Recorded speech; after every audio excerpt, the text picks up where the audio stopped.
Last month, I finished my first game, Albtraum, and released it on itch. Thankfully, nobody played it, which meant I didn't have to worry about fixing the many bugs in the game. However, in the end, I wasn't satisfied with the end result of the game, and decided to embark on a new game idea. But before I talk about the new game, I'd like to share some context about this journey. I'm not a professional game developer. I graduated with a degree in computer engineering, mostly because I wasn't smart enough to get into college with a computer science degree, and chose the next best thing I could. I enjoyed engineering as a major, but my true goal has always been to make games. After graduating, I found myself in a state a lot of people might be familiar with. A difficult job market and seemingly impossible standards to getting into pretty much any software engineering job. Game development studios were seemingly on fire and people were being laid off across the board. And with the rise of AI on top of it, it seemed like nothing was worth anything anymore. I didn't want to believe in a world where we were just recyclable gears stuck in a machine that's all too familiar with grinding them to dust. So I figured I'd try something different. I've given myself a challenge to make as many games as I possibly can as long as I can. I want to document this journey through these videos and hopefully show what it's like to make games, both the good and the bad. And with that being said, let's get into what my second game was supposed to be. FPS games are simple, but for this challenge, I wanted to step out of my comfort zone and make as many different genres as I could, regardless of whether or not I played them. So for this project, I decided to try my hand at a card game. Well, if I'm being honest, it wasn't actually supposed to be a card game, but it ended up turning into one. The idea I had was simple. You and an opponent flip a coin, with one side having the number 0 and the other side having the number 1. After flipping 3 times, you sum the numbers and whoever has the higher number wins that round. And then, it's just the best of 3. That by itself is not too interesting though, so I added 2 twists to make it more fun. The first twist is after you flip the coin, before the value is revealed, you have the choice of picking either the face or difference value of the coin. The face value means whatever coin side that eventually shows up will be the value used for future calculations. If you flip a 1, the value will be a 1. If 0, then 0. The difference value means whatever coin you get will actually become subtracted by the value on the other side of the coin. If you flipped 1, for example, the final value will be 1 because the other coin side is 0, and 1 minus 0 is 1.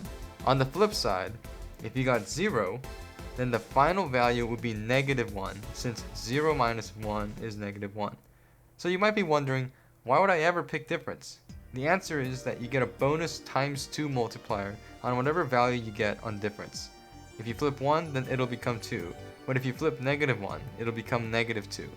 A classic risk-reward choice. The second twist to the game is that before you flip a coin, you'll have a deck of cards that do special things to the value of each coin flip. For example, there's a card called Double or Nothing, which multiplies whatever value you end up after your face difference calculation by 2. So with just one Double or Nothing card, you can get a max of 4 for your coin value by picking difference, or if you're unlucky, negative 4. I wrote out a list of these special cards in a Google Doc, and with those ideas settled, I got to work opening Unity and began working on the game. While working on the project though, I ran into 2 major problems. The first problem was the code architecture. With some background in programming because of school, I'm not entirely unfamiliar with good coding practices. However, one concept that still eludes me to this day is how to make a scalable system. Let's take this game as an example. The basic loop is made up of 4 main steps. The card step, which is when players draw and pick their cards. The coin flip step, where players flip a coin, and this is also where the face and difference selection happens. The card application step, where whatever cards the player picks is applied. And the final step, which is the round count step, is where the game determines who won the 3 coin flips at the end if you had flipped 3 coins by then. It isn't that bad if you consider that's only 4 steps. However, what starts getting really mucked up is when you have to start breaking the rules of the game for the sake of the gameplay. Most of these problems came from the cards. What would have been really simple is if the cards were designed in such a way that once you selected them, they were applied in the card application step. Some cards do this, like the Double or Nothing card for example. However, I had more ambitious ideas for the cards. One card, for instance, lets you see what the opponent's coin flip is going to be before they actually flip their own coin. But think about that for a second. How could a card that lets you see the opponent's next coin flip exist in this system? If it's applied after the coin flip, then it's pointless. You can't play around it. So you have to know what the coin flip is before the opponent actually flips their coin. This breaks the rules of the steps, but it's interesting. But it's very, very annoying and difficult to actually implement into the game. The solution I came up with was to separate some cards as on-select cards, which are cards that had to be applied during the card step. These would also set certain flags that the other steps would react to accordingly. To briefly explain flags as a concept, it's important to understand that the code runs through each step one by one. It first goes to the card step, then the coin flip step, etc. Each of these steps might react a little bit differently if a certain flag is raised within its step. As an example, Future Sight is one such card where you apply the card as soon as you select it, and two things happen from it. First, the enemy's coin flip step actually happens internally before the step is supposed to happen. Second, a flag is raised for the enemy's coin flip step, such that once the game actually moves to the coin flip step, the enemy will not flip their coin, and instead just read the value from the coin flip we forced with our card, Future Sight. Writing each of these exception cases made the project much more difficult than it should have been, but it was a good learning experience in figuring out how to make a looping system that lets you break its sequence for the sake of the gameplay. Now, the second problem was one that actually almost broke me. The part of most game development that I dread, but I'm also most excited about, is the visual direction of the game. I love art, and enjoy seeing the many creative ways that people bring about their fantasies to life. But I also have absolutely no skill for it, and I never studied it, and I didn't put much time into learning it either. I struggled with a perfectionist mindset for a long time, which put me off of making games initially. After all, what's the point of making something fun and interesting if it looks like absolute dookie water? Despite that, it's still fun to animate something in Unity and see things come to life. My original vision for the setting of the game was this fantasy bar where you would face off against fantasy creatures playing this popular bar game. An important visual element I wanted to have was diegetic UI. In other words, UI that exists in the game world as some real entity. Similar to how in Buckshot Roulette, which I stole many ideas from, has the life monitor exist in that world. I wanted everything to exist in the world for my game as well. Initially, I thought about having 2D character sprites in the game's world, much like the old Doom games. I liked the idea enough to try my hand at it, but after animating the hand with my limited skills, I quickly came to realize it did not look good. So I tried instead to make 3D models instead of 2D sprites for the characters. I spent ages figuring out how to model a hand, rig it, and then animate it in Blender. But this turned out to be cumbersome and looked really bad. And honestly, I felt like I was quickly getting in over my head about the scope of the project. I didn't necessarily have a strict deadline, but I did want to finish most of the game in 2 weeks. But at this point, I hadn't even coded the rest of the cards, and I had taken a whole week just to get the visuals to where it is right now. I started getting pretty discouraged here, to be honest, because I just didn't think I had it in me to finish this project. I really felt I didn't have the skills and time to finish the game the way I wanted it to. The perfectionism crept back, stun locking me from working on the project, and for almost 2 weeks, I didn't do anything.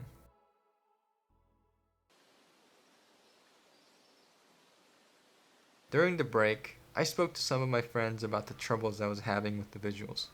I'm lucky to know some good people, and they encouraged me to finish the project more than making it good, and I took that into heart. On top of the support, I spoke to an artist friend of mine who gave me feedback that I'll be remembering for the rest of the time I work on any future project. She gave me 2 actionable things I could do for the project. Limit your color palette. Consider different rendering styles. Using Velvedek and Return of the Obra Dinn as references, I went back to my work with a new hope in mind. I tossed the entire scene aside and made a completely new scene and messed around with a dithering shader, and chose to wash over the entire screen with this dark green. And honestly, something about just seeing these 2 cubes in this format here made me realize I was in the right direction. And with renewed motivation, I started to make progress again. I thought of a new setting, one that was completely different from my previous idea. This one would be more like Saw and that one Outlast game, where the consequences to failing the game would be violent. It's kind of generic, but it was a lot easier to do more with little with this kind of setting. I brought out my inner psychopath and drew up this saw trap on a notebook, pretty much identical to this head trap from one of those old Saw movies that drills nails into the side of your head. Before finishing the project though, I still had an issue that was also a major part of why I had to scrap the previous setting. Since the game relied on numbers, it was important to convey to the players information about what is going on with your coin flip, but the problem was there was a lot of information to convey. The player coin flip, the enemy coin flip, and every type of card that could be applied had to be shown diegetically somehow, and it was impossible to find a good way to do that with the previous setting. But luckily, with the new setting, we have technology, and I opted for a cheap compromise, a computer screen. This way, I could have the benefit of having lots of 2D UI, but still pretend it's a 3D object in-game, and it makes sense with the setting too. So with all the answers settled, all that was left was to finish. Oh, and I also added some audio to the game. I ended up crawling to the finish line some weeks later, and finally made a build for my friends to try out. It was still buggy, relatively unfinished, and horribly, and I mean horribly unbalanced. I was so focused on figuring out how to make the damn game, I forgot to make it fun. Despite cutting enough corners to turn a cube into a damn ball, I'm fairly proud of what ended up being completed. It wasn't my final vision, nor was it a fun game.